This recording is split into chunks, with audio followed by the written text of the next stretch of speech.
तो हमारे पास एक क्वेश्चन है। क्वेश्चन कहता है consider the number 4n that is 4 to the power n। Okay, question को सही कर लीजिएगा। ये 4 टू द पावर n है, where n is the natural number.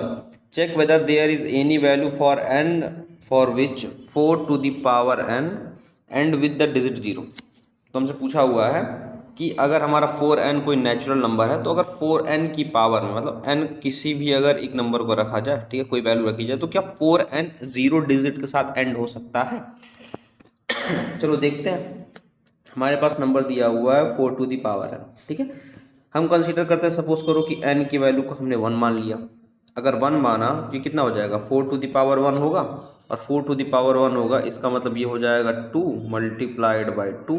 मतलब 4 को हम 2 मल्टीप्लाइड बाई 2 की फॉर्म में लिख सकते हैं अगर फैक्टर करेंगे तो, ठीक है। यहाँ तो ये 0 से एंड नहीं हो रहा, ठीक है। n की वैल्यू हम 2 कंसीडर करके देखा जरा। अगर n की वैल्यू को 2 कंसीडर किया जाए तो हो जाएगा 4 पे पावर 2। मतलब इसको लिख सकते हैं हम 2 into two into two into two. यहाँ भी हमारा 0 से एंड नहीं हो रहा, ठीक है। n की वैल्यू को 3 जरा कंसीडर करके देखते हैं, कितना हो जाएगा, 4 टू द पावर 3 हो जाएगा। चलो देखते हैं कितना हो जाएगा। ये हो जाएगा 2 into two into two into two into two into two, यही होगा। मान लो अगर n की वैल्यू को n रखा जाए, मतलब 4 टू द पावर n, इसका मतलब यही होगा ना कि 2 multiplied by 2 n times repeat होगा, क्योंकि भाई सिंपल में यही है ना कि 2 मल्टीप्लाइड बाई 2 होगा जो वो n टाइम्स रिपीट करता हुआ चला जाएगा।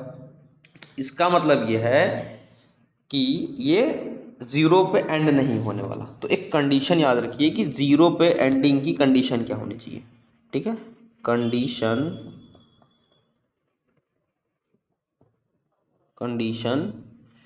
ताकि कोई भी नंबर हमारा कहाँ पे एंड हो रहा है, वो 0 पे एंड हो रहा है, ठीक है। कोई भी नंबर चलता चला है वो 0 पे एंड हो रहा है। तो कंडीशन ये है कि जो प्राइम फैक्टराइजेशन आना चाहिए उस नंबर का, जो प्राइम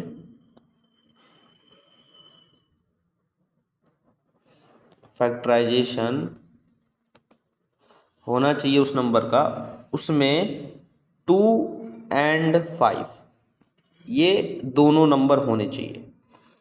क्या क्या, 2 होना चाहिए और 5 होना चाहिए।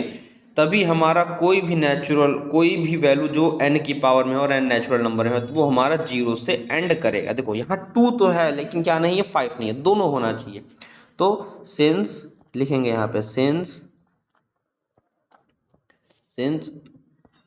Prime factor of 4 to the power n does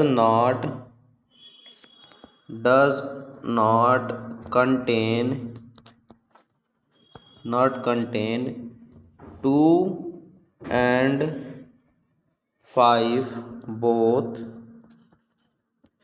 so it will not end with 0। तो बात समझ में आ गई।